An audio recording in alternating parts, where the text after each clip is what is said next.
시청자 여러분 안녕하십니까? 포항 MBC 뉴스투데이입니다.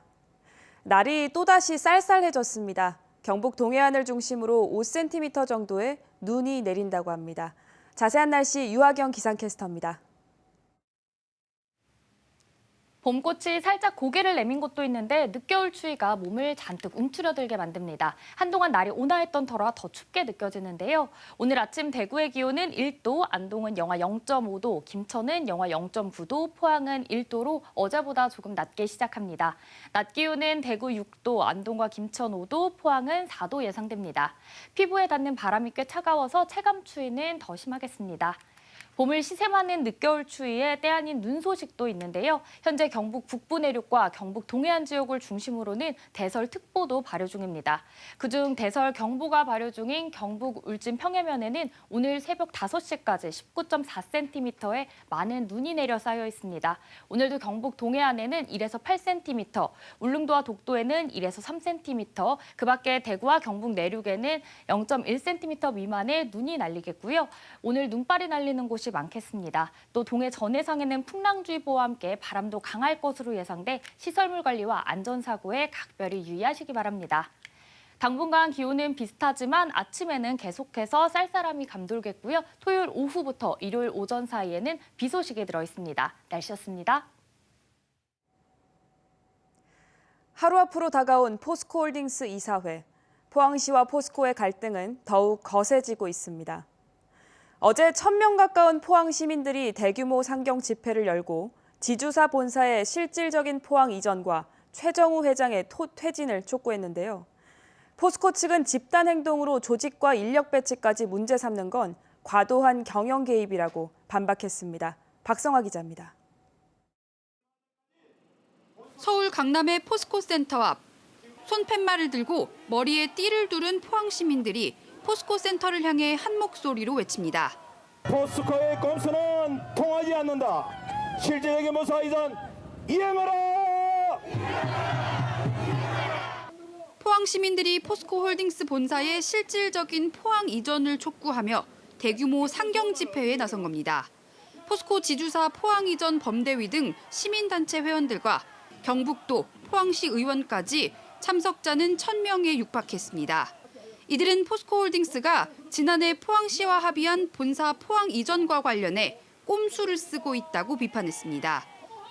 인력은 오지 않고 본사 주소만 포항으로 이전하고 미래기술연구원 분원을 수도권에 설립하는 건 포항에 껍데기만 두는 계획이라는 겁니다. 7차 TF 회의까지 아무 진전도 없고 지금 와서 주소 이전 가는 어떤 껍데기만 방어고 인원은 서울에 있는다 하는 그런. 용산 대통령실 앞을 찾은 시민들은 포스코홀딩스가 지역 균형 발전을 거스르고 있다고 호소했습니다. 포항 시민들의 동참이 없었다면 정말 불가능한 그런 곳이 포스코예요. 주소만 홀딩스가 포항으로 오겠다. 이 말은 정말 포항이 다 공동화 현상 생기고 죽으라는 얘기밖에 안 되거든요. 포스코홀딩스 측은 즉각 대응에 나섰습니다. 당초 합의한 대로 본사의 포항 이전을 추진하고 있다며 단체 측의 주장은 도를 넘었다고 강하게 반박했습니다. 서울과 수도권에서 수행해야 될 업무들까지 무리하게 지방으로 이전하라는 것은 다소 지나친 주장입니다. 서울과 지방으로 분산되면 경영 효율이 저하되는 등 근본적인 기업 경쟁력이 약화될 수 있습니다. 오는 16일 포스코홀딩스 이사회와 다음 달 주주총회를 앞두고 최정우 회장 퇴진 요구까지 나오면서 본사 이전과 관련한 포스코와 포항시의 갈등이 더욱 깊어지는 모양새입니다. MBC 뉴스 박성화입니다. 포항 상공회의소가 최근 지역 66개 업체를 상대로 인력 채용 실태를 조사한 결과 응답업체 60.6%가 올해 채용 계획이 있다고 답변했습니다. 이는 지난해 응답업체의 68.5%가 채용 계획이 있다고 답변한 것과 비교해서 7.9%포인트 감소한 수치로 경기 침체로 인해 지역 업체들이 직원 신규 채용을 줄이고 있음을 보여줍니다. 인력 채용 이유로는 퇴사 등 자연 인력 감소에 의한 충원이 66%를 차지했고 신규 사업 진출 및 생산 시설 확충에 따라 인력을 채용한다고 답한 업체는 각각 5% 미만이었습니다. 요즘 오징어가 금징어라고 불릴 만큼 귀합니다.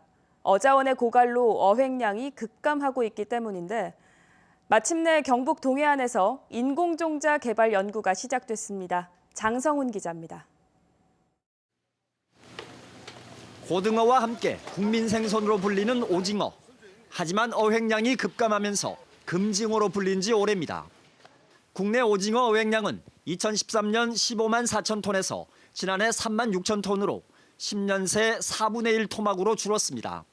2월 말까지 원래 기간입니다. 기간인데 지금 11월 말부로 전부 종료가 돼버렸어요. 오징어 없으니까 결론적으로 바다에 나가도 고유가에 등비 안 되고 그러니까 뭐. 기후 변화와 남에게 가까운 강도 높은 조업 방식에다 중국 어선들의 불법 조업이 원인으로 꼽히지만 해결책이 마땅치 않은 상황입니다.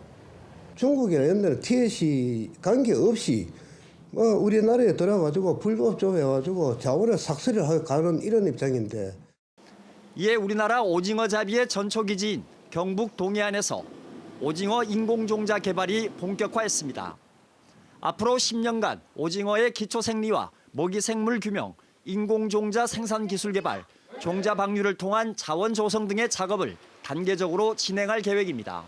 오징어는 해성 어종이기 때문에 우리 지역뿐만이 아니라 전국이 다 해당되는 그런 어종이 되겠습니다. 그래서 저희들이 국가에도 건의를 미리 해두었습니다. 해두고 국가에서도 긍정적으로 검토하겠다는 어떤 그런 답변을 받았고요.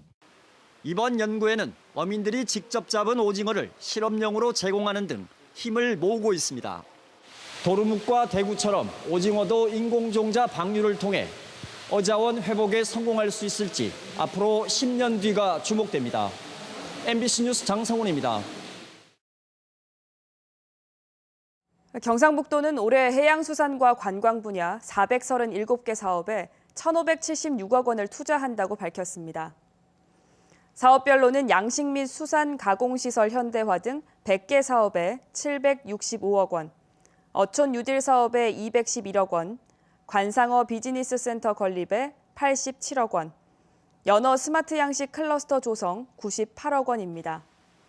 또 양식 기술 개발과 후쿠시마 오염수 방류에 따른 수산물 안전성 확보에 106억 원, 스마트 아쿠아팜 연구 등 30개 사업에 127억 원, 독도관리선과 박물관 운영 지원 등에 70억 원, 연안 친식관리 등 해양 환경 사업에 254억 원을 투입합니다. 반려견이 많아지면서 개물림 사고도 하루 평균 6건이 발생하고 있는데요. 정부는 동물보호법을 개정해 내년부터 맹견이 아닌 개에 대해서도 기질평가를 의무화하기로 했습니다. 하지만 반려견의 기질을 측정하는 제도가 국내에는 아직 없는데요. 최근 안동에서 해외의 기준을 토대로 한국형 검사법 개발을 위한 실현 행사가 열려 눈길을 끕니다. 이도훈 기자입니다. 간식을 먹고 있는 개의 볼에 인조손을 갖다 댑니다. 개가 으르렁대더니 인조손을 물어버립니다. 개의 공격성이 어떤 상황에서 어떤 방식으로 드러나는지를 알아보기 위한 실험입니다. 공격성을 측정하는 실험 상황은 총 100여 가지. 고양이 접촉, 아기 울음소리 등 실생활에서 접할 수 있는 다양한 환경 조건으로 가정하고 있는데 미국의 동물학대방지협회 등 미국과 독일의 전문기관이 개발한 방법들입니다. 반면 국내에는 아직 개의 공격성을 진단하고 치료하기 위한 기준과 검사 프로그램이 없습니다. 개물림 사고가 생기고 있는데 내가 기르고 있는 우리 강아지가 공격성이 있는지 없는지 그 자체를 현재 모르고 있는 겁니다. 그래서 그 강아지를 사회에 가지고 데리고 나갔을 때 자기가 모르는 의도하지 않는 어떤 물림 사고가 생기고 있는 것입니다. 안동과학대학교가 한국애견연맹 국제훈련기술연구위원회와 공동으로 국내 첫 반려견 공격성 평가법 개발에 나섰습니다. 해외 평가 방식의 단점을 보완하는 게 첫 번째 과제입니다. 대견에 대한 부분들이 좀 부족해요. 그러니까 이제 다른 상대방 개를 들이대서 그 개한테 어떤 공격성을 보이느냐. 이 지금 독일 배젠 테스트 같은 경우는 아이들을 하나도 안 쓰고 있어요. 국내평가법은 오는 9월 학술대회를 통해 처음 공개된 뒤 내년 4월 시행 예정인 동물보호법상 반려견 기질평가에 단계적으로 반영되는 걸 주최 측은 기대하고 있습니다. 안동과학대에서 처음 열린 기질평가 현장에는 검역당국과 마약수사당국 등 개를 업무에 활용하는 정부 부처에서도 참여해 큰 관심을 나타냈습니다. 저희가 탐지견을 어렸을 때부터 이제 양육을 해서 현장에 나가서 이제 일을 하게 되는 경우가 이제 공격성을 가진 개체들을 현장의 운영에 좀 부적합하다는 판단을 근거를 만들기 위해서도 최근 5년간 전국에서 하루 평균 6건의 크고 작은 개물림 사고가 발생하는 것으로 집계되고 있습니다. 반려견의 기질평가가 법제화될 경우 지역대학의 반려견 관련 인력 양성 프로그램도 크게 활성화될 것으로 기대됩니다. MBC 뉴스 이도은입니다. 농림축산식품부는 오늘부터 농촌에서 살아보기 참가자 신청 접수를 받습니다. 농촌에서 살아보기 사업은 귀농 귀촌을 희망하는 도시민들이 6개월간 농촌에서 숙소와 영농기술 교육, 일자리 체험 기회를 제공받는 걸로 올해는 지난해보다 7개 시군이 더 참여하고 운영마을도 130곳에 이를 걸로 예상됩니다. 경북에서는 21개 시군이 사업에 참여해 운영마을 10곳이 선정됐고 다음 달까지 마을 12곳이 추가될 예정입니다. 인구 고령화가 심각해지면서 세계적으로 치과용 임플란트 시장이 급성장하고 있습니다. 그중에서도 대구 지역 임플란트 산업이 기술력으로는 눈에 띄는 성과를 내고 있다고 하는데요.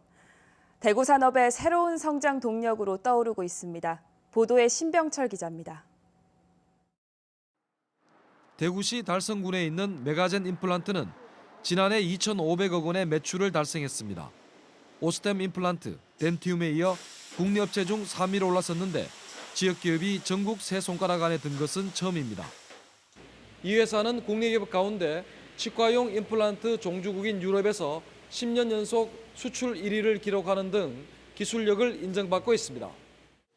미국 시장도 꾸준히 공략하면서 3년 연속 국내 기업 가운데 미국 수출 1위를 차지했습니다. 국내 무대를 넘어 해외로 눈을 돌리면서 이제는 전체 매출의 70%가 수출에서 거둬들였습니다. 고급 임플란트 시장을 겨냥해 전 세계에 17개 현지 법인과 100여 개의 해외 협력사를 구축하고 적극적인 해외 진출에 나서고 있습니다. 요즘 대세로 통하는 디지털 덴티스트리, 즉 치과 치료의 전 과정을 디지털화하는 분야의 기술력 개발에도 주력하고 있습니다. 저희는 기술력 자체가 세계 시장 1위 기업들과 절대 뒤지지 않기 때문에 K 임플란트의 밸류를 끝까지 지키도록 그래서 덤핑을 절대 하지 않을 것입니다. 전 세계적으로 치과용 임플란트 시장은 2020년 36억 달러 규모인데 2028년까지 연평균 11%씩 성장해 84억 달러로 전망됩니다. 임플란트 산업의 성장 잠재력은 매우 큽니다. 특히 세계 인구의 18% 이상을 차지하는 중국은 소득 수준이 높아지고 고령화도 급격히 진행되고 있어 시장 개척 1순위로 주목받고 있습니다.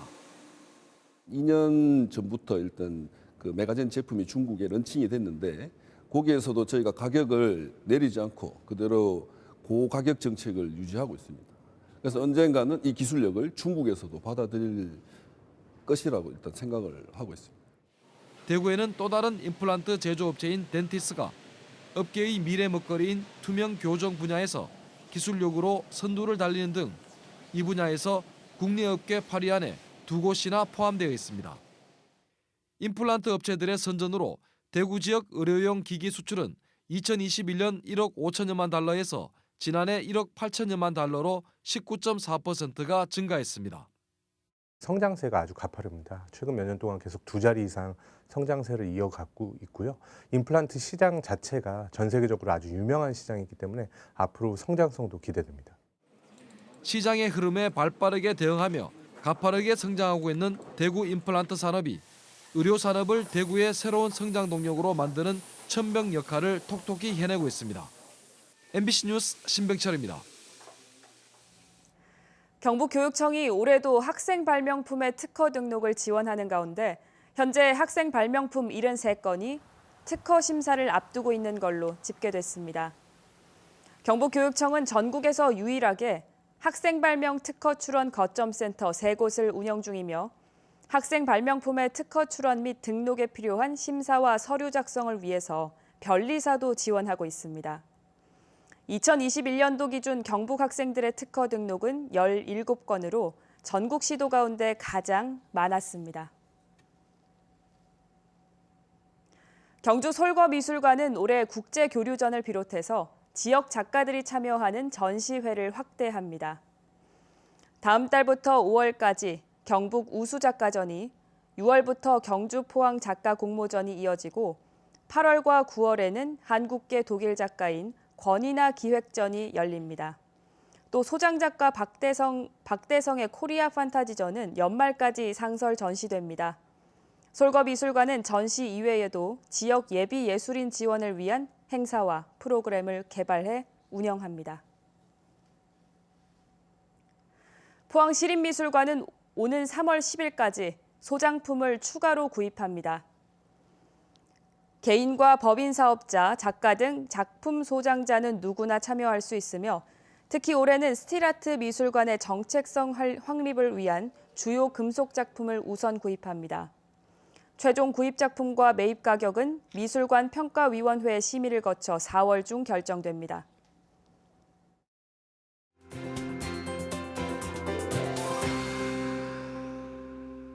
봄꽃이 살짝 고개를 내민 곳도 있는데 늦겨울 추위가 몸을 잔뜩 움츠러들게 만듭니다. 한동안 날이 온화했던 터라 더 춥게 느껴지는데요. 오늘 아침 대구의 기온은 1도, 안동은 영하 0.5도, 김천은 영하 0.9도, 포항은 1도로 어제보다는 조금 낮게 시작합니다. 낮 기온은 대구의 기온 6도, 안동과 김천 5도, 포항은 4도에 머물겠습니다. 피부에 닿는 바람이 꽤 차가워서 체감 추위는 더하겠습니다.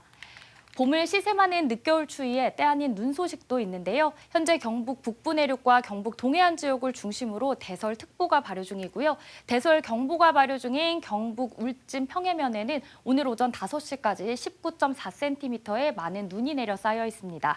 오늘도 경북 동해안에는 1에서 8cm, 울릉도와 독도에는 1에서 3cm, 그 밖에 대구와 경북 내륙에는 0.1cm 미만의 눈이 날리는 곳이 있겠습니다. 또 동해 전해상에는 풍랑주의보와 함께 바람도 강할 것으로 예상되니까요. 시설물 관리와 안전사고에 유의하시기 바랍니다. 위성 영상 보시면 오늘 전국적으로 중국 북동지방에서 동쪽으로 이동하는 고기압의 가장자리에 들겠고요. 우리 지역은 대체로 흐리겠습니다. 다음은 자세한 지역별 날씨입니다. 대구의 아침 기온 1도, 고령도 2도로 시작해 낮 최고 기온은 대구와 고령 모두 6도 보이겠습니다. 현재 구미의 아침 기온 1도, 김천 영하 0.9도로 출발합니다. 낮에는 구미 6도, 김천 5도 예상됩니다. 이 시각 안동의 기온 영하 0.5도, 청송 영하 1도 가리키고 있는데요. 낮 기온은 안동을 비롯해 대부분 지역에서 3도에서 5도에 머물겠습니다. 포항의 아침 기온 1도, 낮 기온 4도 전망됩니다. 바다의 물결은 1m에서 최고 3.5m로 매우 높게 일겠고요. 현재 동해 전해상에는 풍랑주의보가 발효 중입니다. 당분간 기온은 예년과 비슷하지만 아침에는 쌀쌀함이 감돌겠고요. 이번 주 토요일 오후부터 일요일 오전 사이에 비 소식이 들어있습니다. 날씨였습니다. 이상으로 포항 MBC 뉴스투데이를 마칩니다. 시청해주신 여러분 고맙습니다.